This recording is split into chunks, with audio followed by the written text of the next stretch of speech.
Welcome to Breakthrough Burnout, the bilingual podcast that helps you understand burnout better and gives you solutions to heal and live again. My name is Florence Parrow, and I am a sophrology practitioner, coach, author, and burnout expert. In this podcast, on my own or in conversation with other specialists, in French or in English, I'll help you understand the full picture of burnout to better avoid it or recover from it.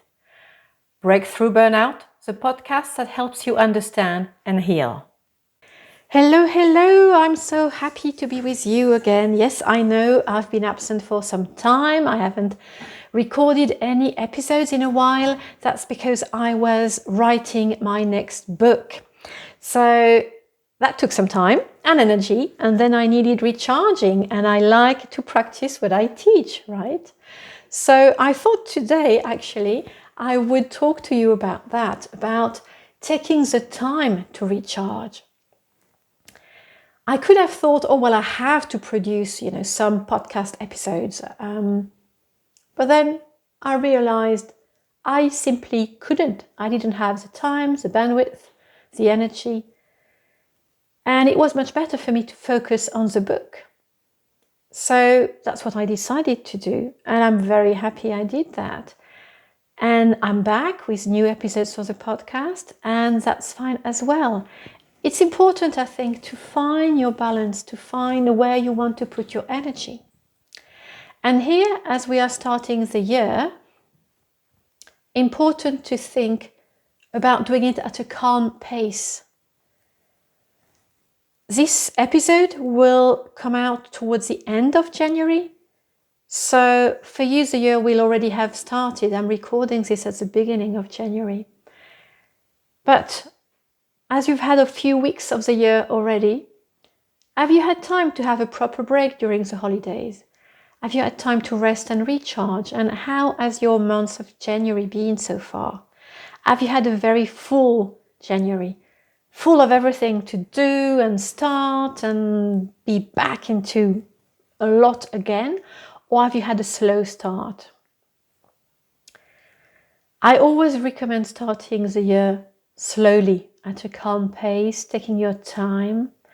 And I know for myself, even though I have quite a lot of things to do in January, I have started the year gently, at my own pace, doing things as I felt like it in a way, or rather really taking into account what could work well for me, focusing on what felt right, taking time for proper breaks, finding that pace, really listening in.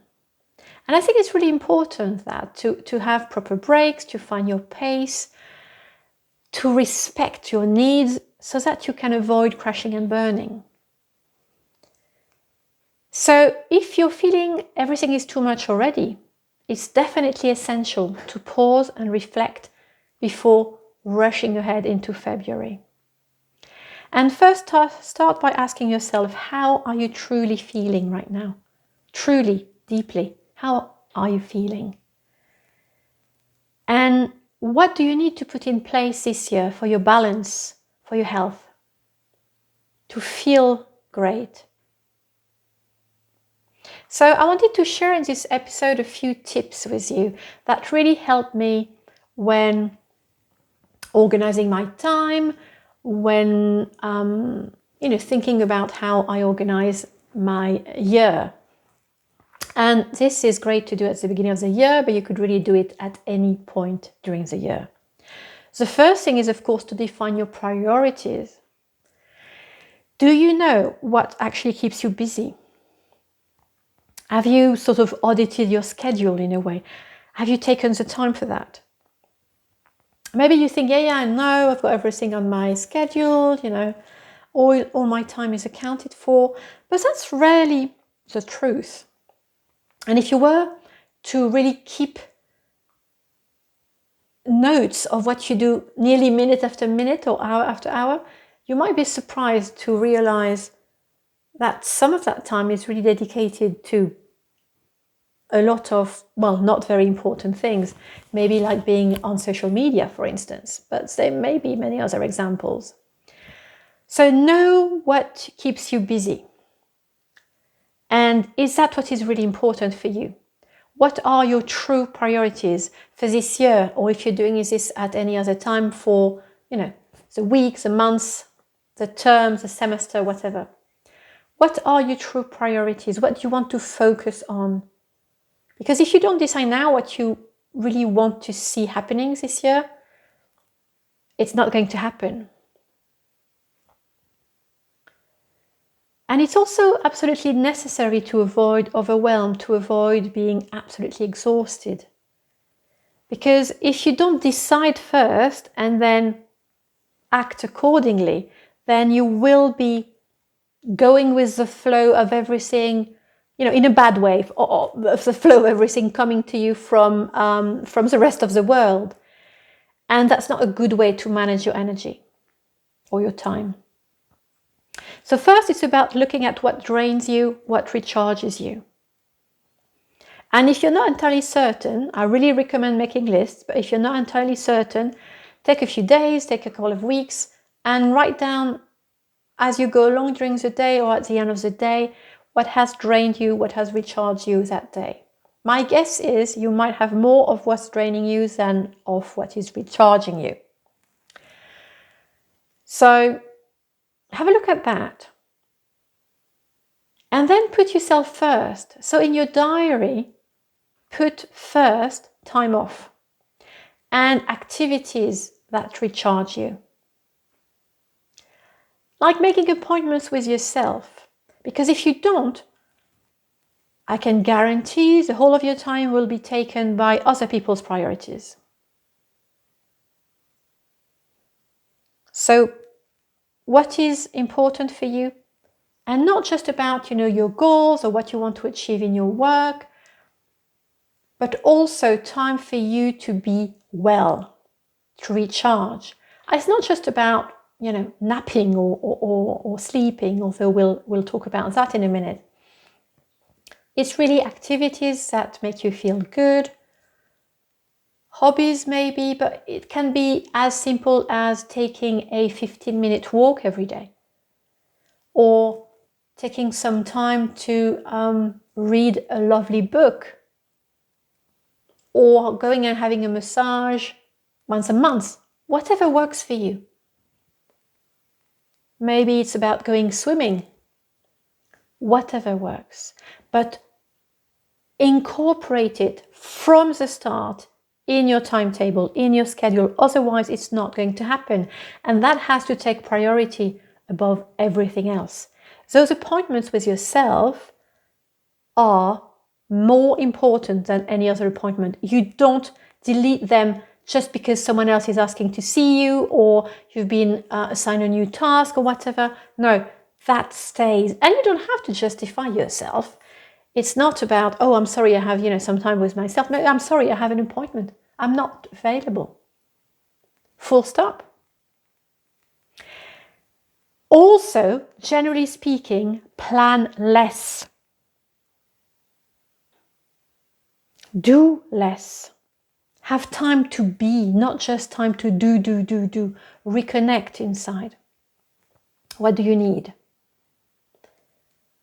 And there's always too much happening. So don't be afraid of having free time, of having time that is not scheduled. That's absolutely okay. You need it for your energy. You need it for your brain to process everything you've done before. You need it to function properly. So another thing that can be interesting to look at is taking regular breaks. And if you've been following me for some time, you know I'm a big fan of taking regular breaks during the day. But generally speaking, taking all sorts of breaks. And in winter, it's also more important. Nights are longer, and we do need more rest. We need to sleep more. And maybe it's about taking a nap at the weekend. Maybe it's about, lying down more, finding a way to, sleep more, whatever works for you.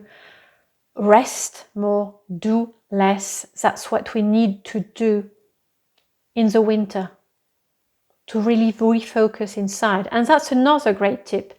Learn to listen to yourself, to know yourself more, to know your limits, to know your needs. Follow your intuition, listen in. And whether you need to, I don't know, walk in nature or meditate to do that, that's absolutely fine. Find your own way, find what works for you. Maybe it's happening when you're listening to some inspirational music. Maybe it's talking to a friend. I know I get a lot of insights when I go to the spa or I have a bath. To each their own. Find what works for you, but connect inside. Listen to yourself, to your needs, and listen less to all the information coming from the outside world, especially at the moment where everything is so prone to give you anxiety, basically. Manage your time. Don't watch or listen to the news all the time. Decide how you want to find your news. Maybe it's through a newspaper. Maybe it's not through TV. Maybe it's something online specific that you'd go and have a look at when you decide to do it. Maybe once a week, maybe once a day, but not every day all the time, not several times a day. It's also about managing your time on social media, by the way. Maybe it's about connecting to your social media on your computer, not on your phone, so that you don't scroll aimlessly for hours just because, nothing was happening much and you grabbed your phone. Put your phone away from your hand and go on social media only when you have decided to go. Put a timer so that you don't spend more than X amount of time on them. Do not let social media or news or everything coming at you from the outside, in a way, take up all your time and energy. So I hope those tips are of some help. I greatly recommend that you try at least part of them. All of them would be fantastic. And if you're feeling at any point, in spite of all that, overwhelmed or everything is too much or stressed out, I would say the first thing to do is stop, slow down, breathe. Breathe deeply in any way you can. It doesn't have to be perfect. It doesn't have to be a specific technique, but just breathe out first. And then follow your breath and just be with your breath. I'm saying just, I know it's not that easy, I know, but try it out. And really it's about saying stop, breathe, then think and do what needs to be done. In your own way, at your own pace. Don't try to control everything as well. Try to remain flexible, to follow the flow of how you're truly feeling in the moment.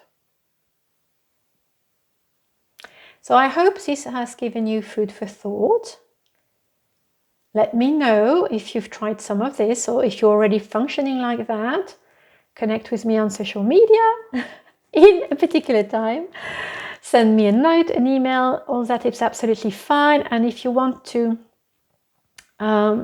connect, know more about how I can help with burnout, go on the website, subscribe to the newsletter. I will put all the details in the show notes. And I will see you soon, promise, soon, for a new episode of Breakthrough Burnout, the podcast that helps you understand and heal.